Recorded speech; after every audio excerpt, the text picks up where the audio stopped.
Right, hey guys, how are we doing? It's been quite a while, but we are back on another video from Totally Not Mark. I loved his Dragon Ball Super reviews, they were brilliant. Still haven't checked out any of the One Piece reviews because I have started it, but I'm not. It's slowed down. I'm thinking of like, this year's going to be the year where I get into One Piece. I'm going to take my time with it. And when I get so far, I'll check out a Totally Not Mark review of One Piece. But we finally got another Dragon Ball Super one. He's covering the Moro arc. I thought the Moro arc was good. It had its problems. It had stupid stuff go on. It built things up and then didn't do things with certain things. There's repercussions that weren't really repercussions. Certain things happened to characters that just didn't really pay off in the end. But let's see what Totally Not Mark has to say, shall we? The Moro arc review. And he said that this is the best one so far. And I gotta say, it works this video better. Is sponsored by Surfshark. About 16 months ago, I made the biggest mistake of my career. Bigger than that dreaded animated moments video, and bigger than my Pokemon video. Oh, yeah. Those two were either naivety or lacking in clarity, but this one, I should have known better. You see, 16 months ago, I released a breakdown of the Moro character and the arc as a whole. Before it finished. Yeah. On top of being largely negative, I also got so much stuff wrong. So, once I realized all of this, I made a promise to myself that I wouldn't talk about the Moro arc until it finished up completely. And while I was waiting in silence, you guys sent me thousands, and I mean thousands, of messages asking me to make a video on it, to rectify my mistakes, and to own up to them. And so, with this video, I'm not going to do just that. Today, I'm going to write to you all about why this is, for me, at this moment in time, the best Dragon Ball Super arc in the entire series. Today, I'm reviewing the very first manga original story entitled The Moro Arc. As a whole, I think it's good. It had its rough start, like, but yeah, so a lot of cool, interesting stuff happened in this. Roller coaster when it comes to content, with me exploring a brand new story in One Piece, yeah. And as a result, it's been literally 7 months since I've released or made anything. Yeah, because he did the Dragon Ball Heroes one. Yeah. What better way to end the year than by returning to my roots in reviewing the latest from the world of Dragon Ball, and this one's rather special. The arc itself started in November of 2018, and to be perfectly honest, by the time this one rolled around, I was sort of apprehensive to say the least. Toyotaro's Tournament of Power didn't exactly set my world on fire, and with this new arc, to have the slate wiped completely clean once again with another story out of nowhere, with little connection to the prior, I was really starting to feel tired of the product overall. And thus were the feelings surrounding my time with the manga for the months and chapters that trickled on into 2019. But it doesn't help that it's like a monthly release as well, isn't it? Until I arrived today with this video for you to say that this story is honestly way better than I thought it was, and easily my favorite in Dragon Ball Super's catalog. And what's more is that it actually boasts a pretty simple story. Goku and Vegeta get recruited by the Galactic Patrol to stop some bad guys. We're introduced to the Galactic Patrol prison where all the worst people in the universe are kept, except for Frieza. It's here we also are introduced to Moro, and after escaping from prison, he defeats Goku and Vegeta on Namek, forcing them to do their own independent training while he becomes a more powerful, younger fighter. Yeah, but the fact he's magic is all just different. On Earth and with Earth, I swear it'll make sense later. Until finally Goku and Vegeta, alongside the combined efforts of the planet's inhabitants, overpower and defeat Moro for good.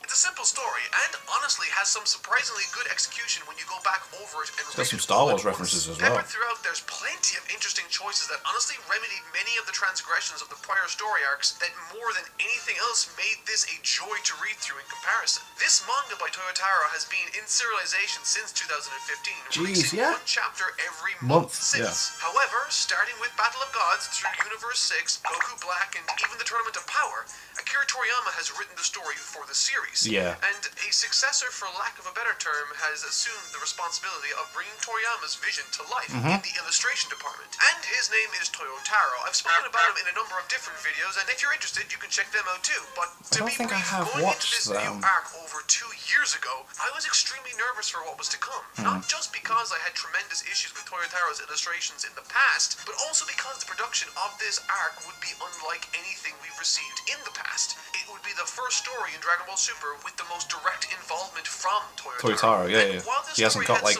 a reference to like go off of. Because the anime was first before the manga, wasn't it? Without delaying it any further, let's start at the very beginning and break down what I thought of it. The introduction. The Oh, intro right. to this arc isn't particularly flashy, but one aspect I did think it nailed is its build-up to the character of Moro. Starting with a cold open to recruit the likes of Vegeta and Goku by the new addition to the cast of this arc in Meris, we as viewers get to see flashbacks to 10 million years ago with the likes of the Lord of Lords battling with Moro, along with introducing us to the expanded world of the Galactic Patrol. Which is sick. In terms of world building, I loved this aspect. It opens of up these even introductory more stuff chapters to the as they universe further that we expand hadn't the seen. scope of universe itself. The new dynamics and explorations through the ranks and day-to-day tasks of the Galactic Patrol made for scenes I was quite excited to see more of, specifically those concerning Jocko, because while reading One Piece over the last year, I also took the time to blitz through Jocko's manga. Oh, and sweet. if you haven't seen it, it's honestly a delight. It's one of the more recent works from Akira Toriyama from a paneling and illustration point of view too. And thanks to that short story, I was able to really enjoy Jocko a lot Yeah, it's just more as one a character manga in this book, isn't tale it? when I Yeah. revisited it One for this volume. video specifically. And speaking of characters, a criticism I had right up until the death of Meris in the manga was that I really didn't feel connected to him as a character. However, now having gone back over everything, I can happily say that I was wrong. Not only does he get characterized with this interesting air of mystery surrounding his person early on, but he is all over this story. From the very first chapter, he is the inciting incident that sparks the activities and introduces the heroes to the rest of the main story's world. But more on Meris a little later. Needless to say, it's time to dive into some of the major conflicts of the arc as we follow Moro, having escaped from prison with his eyes set on Namek. The Namek section. One of my larger criticisms of this series has been their implementation of the other characters like Piccolo, or perhaps more obviously, Vegeta. It feels, to me at least, that after having gone through all of Super, Toei, Akira Toriyama, and Toyotaro never really knew what to do with Vegeta's character yeah, because itself, Goku's just so forcing him to pivotal relive and these same OP. tired routines we've seen plenty of in the original series. In one respect, I can like, understand let's back him why. up From the very moment again. Vegeta was introduced up until the very end of the series in Dragon Ball Z, he was designed to fulfill a very specific purpose: to undergo a change arc, to cause conflict and tension within the story as a result of that growth. And to be honest, he was incredibly effective in that role. As someone who their favorite characters are from Dragon Ball Z, and I'd wager a sizable chunk of folks will choose Vegeta. Most of my Funko Pops are Vegeta ROMs. And it's easy to see why. But now that his character's initial purpose, for lack of a better term, has been satisfied, what next? now? Yeah. Well, the obvious answer would be to give him a new goal, but that's easier said than done. You can't just give him anything out of to do. nowhere, It just needs to pick be it all rooted up. in This his is what he's character, doing now, or yeah. more specifically, his history. Otherwise, it runs the risk of feeling extremely artificial, and that's the last thing you want with a character that feels so real. So at the very least, I can empathize with the struggles of the writing staff at Toei and Akira Toriyama at large. They've clearly been dealing with a lot. However, thankfully, this arc changed all of that, and not only gave Vegeta a brand new experience for us to see and deal with, but it was also rooted in his character's history. We've been there for all of Vegeta's transgressions after the events of the Saiyan Saga. We know everything he got up to during that time period on Namek and thereafter. And so with now revisiting Namek for the very first time since becoming a more complete character, we not only see Vegeta feel shame for having committed the things he's done, not only act in a positive when way he's to like, nope, enact I'm gonna change, make up but for to what I also, did. without You ain't gonna kill any accept and own up Namekians. to his past, acknowledging that it's something he needs to atone for, leading to some of the most compelling motivations in all of Dragon Ball Super that I've seen, culminating in him diving in before Goku to Actually save saving a someone, Namekian boy called Eska. We've seen the character of Vegeta accept love into his life before, to accept friendship, and to fight for those people time and time again. It doesn't need to be brought to the forefront like a pivotal moment for his character anymore. He's grown past it. And in this Moro arc, this scene with Vegeta interacting with the surviving Namekians, fighting on behalf of them, and losing, really felt like something that was destined to take place in the original series. Yeah, like it should have happened already, it's easily one of my favorite aspects of the story, with these specific motivating factors being informed by the past and influencing the path Vegeta takes in this story. This desire to pay this debt he owes to this people, this noble act to him, is the very trait that leads him down the road to train with the Yardratians it's just so sick. on their behalf. This new maturity specifically makes him not only a stronger person mentally, but physically, as we soon will find out. It's also during this sequence we learn more about Moro as a character, but more specifically how he fights. And boy, did this impress me in a major way. The whole magic thing. The fact that his magic is visually stunning and unlike anything we've seen from Dragon Ball in the past, Moro's set of powers. I can't wait to see this animated, man. This arc is going to be sick. I had with Dragon Ball and maybe even Shonen at large. What I am specifically talking about is something called power creep. You see, Power creep. eventually, after the Frieza saga, the strength of the character started to leave the Ah, realms of yes, so imagination it and has to onto be stages higher that and higher literally and higher encompassed the every worlds time, of gods yeah. fighting. Every subsequent challenge met by Goku and the gang, as a result, needed to be met by stronger and more imposing villains. So than this they changed last it encountered to give in them a order different for it way to of be worthwhile. fighting. It's one of the weakest aspects of long-running shonen. If it's not planned in advance, it can seem contrived that there's always someone randomly stronger to fight Right against. round the corner. That can get tiring, as it usually results in Goku needing to punch him hard to fix Yep. it. Which Punch this harder, Moro get arc stronger. has a lot of, but what makes it different is that unlike the prior arcs where Goku and Vegeta's strength make it remarkably unbelievable that they could ever find someone to challenge their godly powers, it's that very energy, that strength they've cultivated to make Moro so dangerous because just by being around him, he absorbs their strength, turning what was a glaring weakness of the series into a strength for the villain. And I thought that was brilliant. It's sick. It's so different. It's class. And completely drained of energy on their And it's first like, wait, how do outing, we fight on this the guy? verge of death, leaving Moro to wreak havoc on the rest of the Namekian people as they recover. Building him up as this imposing monster of a foe, complete with a fresh new design unlike anything in the does look series. cool. No transformations here, folks. Just tons of visual indicators that this Eater of Worlds, Moro, is reaching a new level of strength with each passing second. Forcing Goku and Vegeta to retreat, they lost. And now, they need to do something about it. But what do they do? Having spent most of this year covering a story that didn't have a focus on training in general, I sincerely found it refreshing watching Goku and Vegeta lick their wounds That's after interesting. the events of Namek and go on their own separate ways Yeah, to train. instead of training For me, together, these yeah. training arcs, while offering some nice training sequences, demonstrate the growth of each character. I think by far and away the most interesting of these has to be Vegeta's training on Yardrat. Oh, on top of visiting a so location cool. we've only ever heard of Yeah. in the original series, Not actually seeing the seen. place felt equal parts new and nostalgic. Like it really belonged there, which is not something I can say for everything in Dragon Ball Super these days. While this training is taking place, however, another parallel storyline concerning Moro and a secret wish the wishes, arises. yeah. That was- And this becomes the talk of the online community for months. Yeah, and then You it was so in disappointing. the closing moments of the Namek section, Moro So manages disappointing. to get his hands on not only all of the Dragon Balls, but he manages to get his wishes for said balls on Namek. This personally I thought was exceptionally interesting, as to my recollection I hadn't ever seen a scene like this before in the series. And what's more is, Toyotaro decided to dangle Moro's final wish like a carrot in front of us by keeping it secret. Twitter, Instagram, Reddit, Oh, and everyone was like, YouTube what was were it? And then it was just ablaze. like, Theories were firing I've left, set right, and all the center. prisoners It was free. So cool watching the fandom speculate over something so was sick, vigorously yeah. regarding What was his Dragon Ball. wish? I mean, the possibilities seem endless, and then it was revealed that the surprise was Great. he wished for the prisoners to be released from the galactic prison. Nice, Woo, great. some fodder for Whoop-de-doo. the secondary Yay. characters, or at least that's what I thought. And just like that, all these months of speculation went down the drain. It was disappointing. Why are you the way that you are? But you know what's funny? Going back over this arc all at once, this didn't bother me nearly as much, which brought something interesting to my attention. This story is remarkably simple, but it felt really long. At 25 chapters, if you include the ending chapter of the Universe Survival arc featuring Beerus. Despite being the 5th story arc covered in the Dragon Ball Super manga, it accounts for over 37% of the total chapters in all of the series. Oh. Now, that's not to say 25 chapters itself is long. I mean, please, I've read about 1,000 chapters of One Piece this year. But what made Damn. this story feel long and I need to get and motivated and strange do it, to man. follow was its release and production schedule. You see, with the classic Dragon Ball manga by Akira Toriyama in the 80s and 90s, It was weekly, readers wasn't in Japan got to experience the story not once a month, but every single week. Yeah. With the chapters being shorter, the story as a result had to be structured such that every 11 or so pages, there would be a cliffhanger to Yeah, it had to be end that something week's big. release chapter. That This is in part sort of why I space believe time, yeah. Dragon Ball Z was so infectious and so well paced in the manga. Off the anime.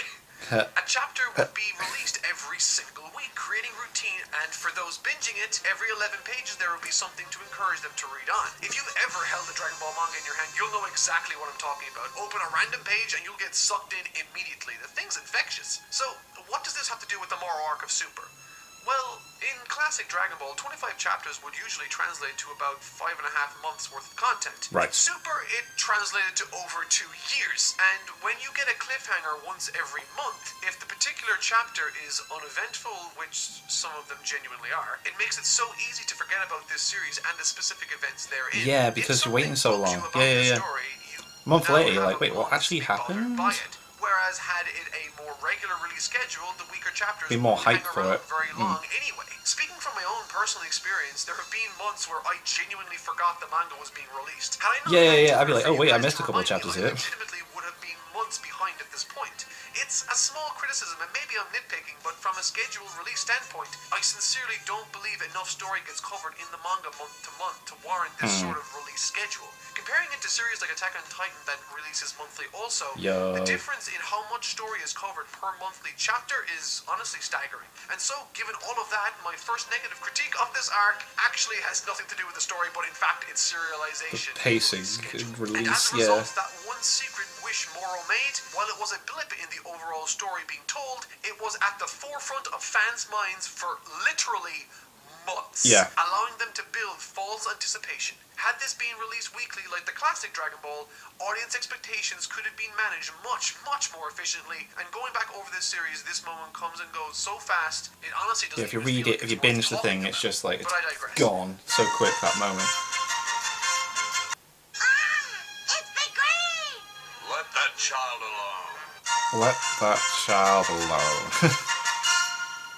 When it came to this section of the story, something that immediately stood out to me while I was reading month to month was that finally we were getting multiple points of view rather than following the same isolated linear path for the entire Yeah, we're not just tale. following If you Goku. cast your minds back to the Namek and Frieza sagas of Dragon Ball Z, for example, the point of view wouldn't stay on Gohan and Krillin ducking and dodging the Frieza Force the entire time. We got Goku training, King Got Kai's Vegeta planet, trying to get the Vegeta's Dragon perspective, and not to Balls, mention yeah. Frieza's among many others dotted throughout. This is something that adds richness to the world and, most importantly, keeps pivotal plot points interesting. If you Yes. spend too much time So somewhere, much then stuff it going on at the starts same to get time. boring. It's This like, was whoa, and then it something comes Super together. struggled a lot Yes. with, in my opinion. But this arc breaks that trend and successfully establishes and utilizes multiple different scenes running parallel to one another. We got Goku training with Maris that, while brief, at least establishes a nice relationship between the two. We have Vegeta training on Yardrat, attempting to cast his pride to the side to repay a debt in learning a new, strange technique. This scene in particular acts as a mystery box for Earth. And in addition to those two scenes, we have the point of view of the gods with Whis, Beerus, and the Grand Priest. But perhaps most compelling of all, we have a massive conflict brewing down on Earth as Moro begins to move in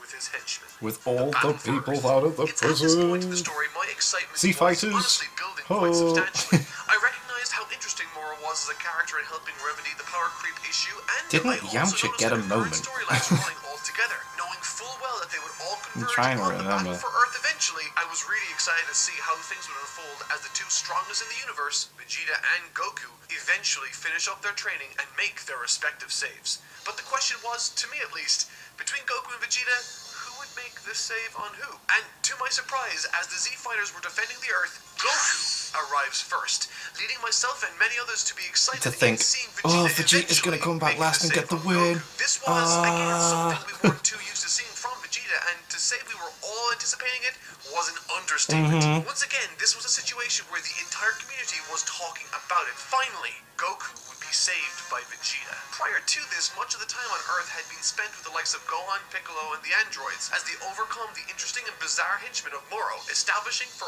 us a pecking order and the means with which Moro has been harvesting energy across the universe. However, once they realize that they've vastly underestimated the forces of Earth, more and more fighters start to pour in, leading to them eventually being overwhelmed until It's too Goku much. shows up to save the day. And save the day he most certainly does. Of Taking out course. individuals that have been causing the most trouble quickly, eventually coming face to face with the Goat Man himself, Moro. For me, the interest behind this particular fight stemmed from the prior battle where Goku was, well, I mean, he was dominated. On top of that, we know full well that Moro has become even more powerful since, but perhaps at the forefront of everyone's minds at this point would be the fact that Goku has been training with Maris, who has revealed himself to be an angel in training. And together their training consisted of Maris trying to acclimatize Goku to use Ultra Instinct on command. And while they found some success, the form was still unrefined, only managing to reach Ultra Instinct's sign. However, now he can control it. So that's something, at least. That is something. Looking more abstractly for a second, there are a variety of elements that make up this story taken from various parts of the original Dragon Ball storyline. Moro's search for power and youth bears striking similarities to King Piccolo's saga. The dynamic this Ultra Instinct sign introduces in this specific battle is very similar to that of the Kaioken technique used during the Frieza saga. Goku isn't going all out at first, but even after he does, it's still not enough, and all the while it drains him of his energy and stamina. And perhaps my favorite similarity of this story comes by way of a role reversal, which, in all honesty, is fitting considering this journey Vegeta has specifically undergone in this arc. After having spent quite some time training alongside the likes of the Ardradians, Vegeta arrives using a signature technique of his rival at the last second to make the save on a downed Goku after his initial fight with Moro. And it's thematically fitting too. This arc has made it its mission to drive home the fact that Vegeta is a different person now and regrets having committed the atrocities he did on Namek way back when. Those events and choices he made on Namek led him to where he was before Frieza. Beaten, defeated, and crying. All the while Goku shows up to make the save at the very last second. However, now, things are different. Armed with a new technique and a virtuous motivation, Vegeta has not only told us through context clues and dialogue, but in a very real way has shown us by reversing his position in this very instance. He is no longer the one being saved, he is the one that arrives to save the day. This is one of my favorite moments, not just in this arc, but honestly, the series. It's a great moment for Vegeta. Unfortunately, this greatness is short-lived, as it's quickly followed by some of the most ham-fisted dialogue I've ever seen in Dragon Ball. There's this sequence where Piccolo turns into a YouTube video essay channel and begins deconstructing the character, telling us what he means to people and what he's done for them. Within the confines of a story, this doesn't need to be spelled out to the audience. Something like this feels right when it's unspoken, but when it's spoken, it feels like he's winking at the camera. Everyone knows internal what he means monologue, to the rest please. of the cast, and so should Goku. But in this scene, stupid Super Goku makes his return and blissfully nods along before acknowledging that he has no idea what Piccolo was even talking about. In addition to that, Piccolo also makes note that Vegeta isn't one to underestimate his opponent. Really? Really? Really? Really? Yeah. Yeah. Ever. Why are you the way that you are? This, in addition to a couple of other minor plot contrivances, make up the low point Oh my of this god, arc look at that. for me. If this arc ever That's gets hilarious. adapted into an anime, please, for the love of all that is holy, please remove these ridiculous sections. Sidestepping those bad bits for now, let's talk visuals, because there are some genuine improvements from the older arcs. Now, as many of you know, I have not been the biggest fan of Toyotaro's paneling. I think oftentimes he relies too much on large numbers of panels, too many speed lines, and takes an approach to depicting his stories that more closely resembles a storyboard for an anime than an actual manga itself, medium. And despite much of what I've just spoken about being present in the latest material, I am not afraid to say that I've seen some marked improvements that I enjoyed too. From some really wonderful full and double page spreads, a less cluttered approach to his paneling in places, and an abundance of gestural drawings for the various characters in battle. Oh my god, look, Goku's got an nostril. It really helped to bring this story to life for me, and in ways prior arcs under his control had not. In other words, from a visual point of view, this manga is trending up in a direction I think is favorable for the series at large, and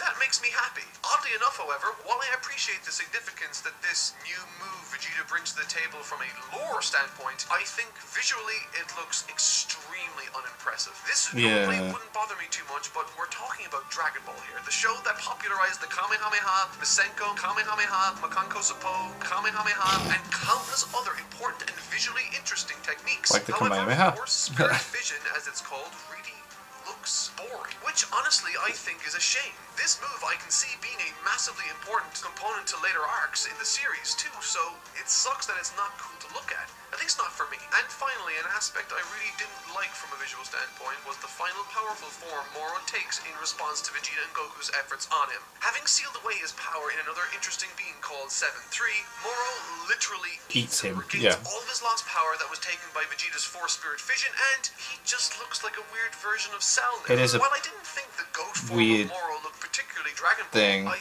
at least thought it looked distinct. Yeah, now that just looks like any other villain. This version of him just looks like that homework you copied from a friend right before class started. You know what I'm talking about. You change it just enough so that it doesn't look like you completely copied it. So, yeah, visually, I'm not a huge fan of this. But despite this, however, what this means in terms of the narrative is clear.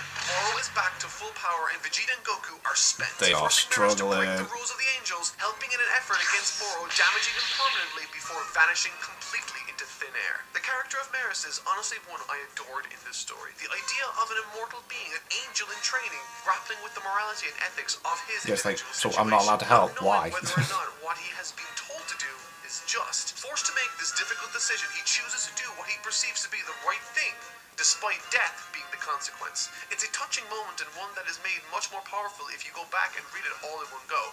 Month to month, I totally forgot so much about Maris as a character, and when I went back the second time, it was so Yeah, much I better. feel like might I am sound buying the also like I'm mangas harping on as about volumes as different they come out. character I'm moments gonna here look and forward to there, like but honestly, this arc binging is this Moro filled. arc.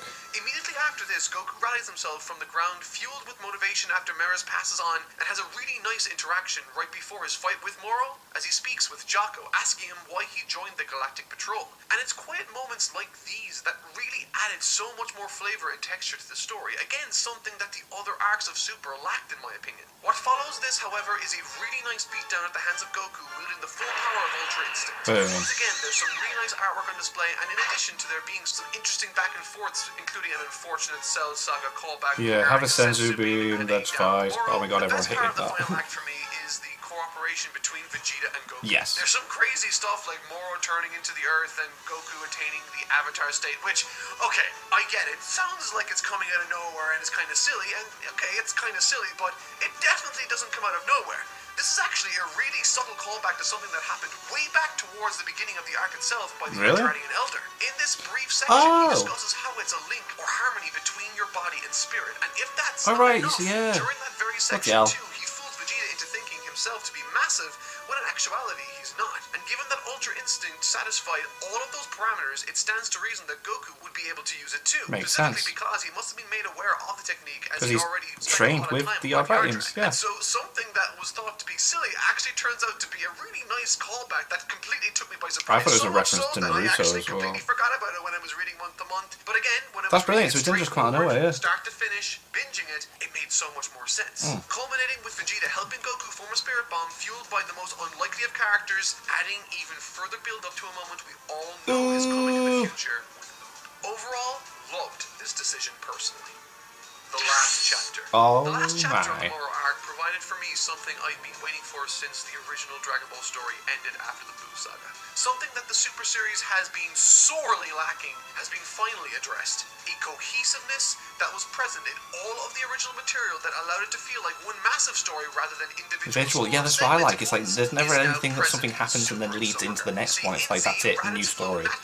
That's it, new story. Again, naturally into the Frieza fight and so on. In Super, the Battle of God story has nothing to do with the Resurrection Enough, material, no. which has nothing to do with the Tournament, Universe 6 no. stuff, and for the future Trunks saga. And There has onwards, been a yeah. massive Everything void is its from the own storytelling thing. department present since the I love series this with rebirthed back OG in 73's 2015. face, and then this guy's for finding the it, and it's first like, time whoa. in the revamp, I can say categorically that this one flows into the next Yeah, story, that's cool. making it instantly more interesting in ways that I can't even begin to comprehend alone in this one paragraph. There's even a scene that gives actual consequences to the actions of the prior chapters. Maris gave himself up and in the process vanished. A quick fix for this usually would have been the Dragon Balls or for the gods fixing this, and while he is brought back, he lost his angel abilities and is Right. now mortal. That's a large consequence for that character, and while not massive compared to the other stories, it is at least for Dragon Ball significant. I am more than ready to launch into this next story of the Dragon Ball series with Toyotaro at the helm now, and I'm excited to see this new wonderful character being introduced. This Granola character sports a really nice design. I Yeah, love it's the hair cool. and the artificial body attachments, and beyond anything else, I love that he has a vested interest in the recovery of 7-3 after his battle on Earth. It's connected, it makes sense, It's and carrying it's compelling. It's all on. very exciting, and I'm so interested to see what more is to come. And despite coming away from certain chapters disliking what I perceive to be cheap callbacks and unoriginal takes on a tenuous story at best, upon rereading the arc for the sake of this video, I was so surprised to see how little those negative nuggets mattered when I could In the grand immediately scheme of venture it. forth onto the next chapter. Taking instances like Moro looking to get young again, feeling like King Piccolo, or Goku giving Moro a senzu bean feeling like the Cell games, when I finished reading this story, I was able to put those isolated instances to the side and enjoy the story Just for what it the was. the whole Last story, year, man. Yeah. I wrote a review I am honestly embarrassed by, and I hope Yeah. that this review at least helps to right that wrong. The Moro arc, while there are hiccups here and there, is easily the best arc penned by Toyotaro to date, implementing narrative choices I've been waiting literal years for. And now that we've gotten a glimpse of this new strikingly modern Toriyama design for Granola, it's clear to see that Dragon Ball Super has potentially a very bright future ahead of it if they can keep this standard up beyond the currently discussed stories. I love Dragon Ball. I always will, and I can't wait to see what the series has What they to do offer in the next. future. Yeah. But until then, I've been Totally Not Ow. Mark. I'll see you all in the new year, and thank you all so much for watching. Cool. That was nice. It's nice to watch one of his videos again, because it has been a while. Well, but yeah, like in the grand scheme of things, it was a good story. It just like you said, if it was weekly, it'd be less issues, I think. It'd be more memorable. You'd forget stuff. Like a month is a long time. But yeah, I enjoyed the Moro arc, and I did, like at the same time, like he said at the end, like I love the fact that it actually does something that then just ties into the next one. It's going to flow into it rather than time skip so many months. We've grown older and we've been training and we have new abilities that you've not seen us acquire off screen, and then we just show you them in fights. It's like, that was cool. So anyway, thank you guys very much for watching. What do you guys think of that? What do you guys think of this? Click like, subscribe, and leave comments down below. Let me know what I should watch and discuss in future videos. And I'll see you guys, next time.